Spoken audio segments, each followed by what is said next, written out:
हैं उपासक की कोई प्रपंच की बात याद करते हुए या मोबाइल देखते हुए या कोई गंदी चेष्टाओं का चिन्ह, आपकी रात बेकार चली जाएगी। अगर गंदी चेष्टा हो गई तो सुबह भी बेकार हो जाएगी, दिन भी बेकार हो जाएगा, निरुत्साहित हो जाओगे। सोते समय आपको समय नहीं देना व्यर्थ चिंतन का, उसी समय विषय चिंतन होता है, उसी समय विषय भोग की आकांक्षा जागृत होती, उसी समय विषय देखने की इच्छा होती। मोबाइल है तो जिस समय आप अपनी शैया पर जाएं स्विच ऑफ कर दें, उसमें मैसेज घंटी आने का कोई भी रास्ता मत रखें। मान लीजिए आप उपासक हैं भगवत प्राप्ति के, 30-35 वर्ष ये नहीं था तो सब मर नहीं गए थे, और बोले इमरजेंसी, जब इसकी 30-35 वर्ष से पहले इसकी कोई रचना नहीं थी, मुझे लगता है, क्योंकि 30-35 वर्ष में ही इसका विस्तार देखा है। नहीं तो कभी किसी के पास मोबाइल नहीं, कोई बड़े अधिकारी तो इतना बड़ा वो, इतना बड़ा वाला वो ऐसे रखते थे, नहीं तो मोबाइल तो हमें लगता है 30-35 वर्ष। तो फिर इमरजेंसी कैसे चलती थी, कैसे चलती थी इमरजेंसी? और आप ब्रह्मा हो क्या कि इमरजेंसी संभाल लोगे? स्विच ऑफ करो। जो सब इमरजेंसी संभालने के लिए तैयार, रात दिन न सोता है, वो हर समय जागृत रहता है, वो हमारा आराध्य देव है। स्विच ऑफ करो, चिंतन लगाओ श्री जी का। ये जो रात्रि के शयन के समय मोबाइल में इधर उधर दृश्य देखने हैं, अपने सर्वनाश का बीज बोना है। मान लो, हमारी प्रार्थना मान लो, ये उस समय मन आपको परेशान करेगा जब कमरे की सिटकिनी अंदर से बंद होगी।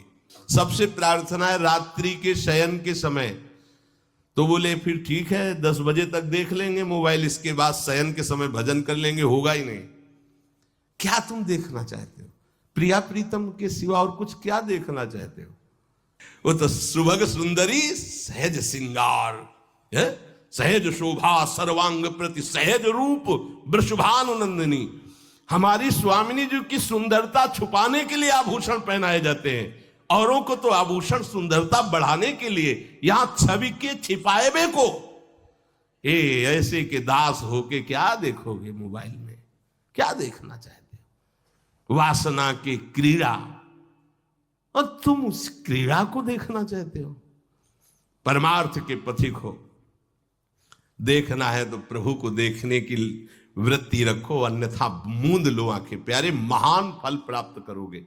सबसे प्रार्थना है एकांत में मोबाइल रूपी दुश्मन से बचो, क्योंकि जब आप गंदी बात कहीं देखोगे तो आपके अंदर वैसे ही चिंतन बनेगा, वो ऐसे ही लगेगा मैं भी ऐसा करूं, मैं भी ऐसा भोगूं, मैं भी ऐसा देखूं। मान लीजिए आप, जब हमारे शास्त्र कहते हैं कि पशु पक्षियों के मैथुन को भी नहीं देखना है, अगर ऐसा एक बार दृष्टि पड़े तो मानसिक प्रणाम करके दोबारा दृष्टि ना देना। और आप मोबाइल में ऐसी चेष्टाएं देखोगे, कैसे आप भगवत भजन करोगे?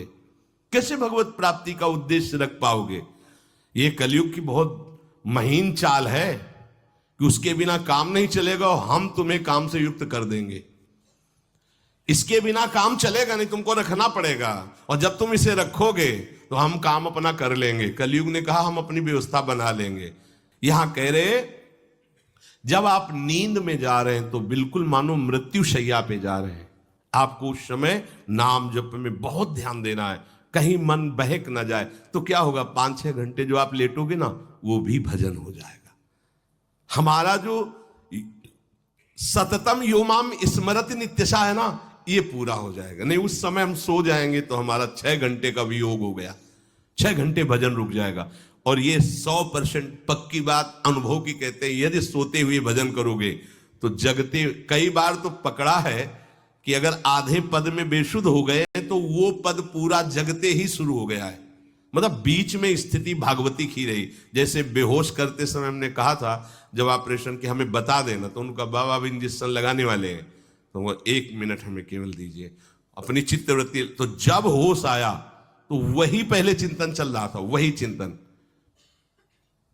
जैसे सोने के समय बेहोश हुए तो जगने के समय वही चिंतन, ऐसे ही इंजेक्शन से जब बेहोश हुए और जब होश आया तो वही चिंतन चल। बहुत बड़ा चमत्कार अभ्यास का है।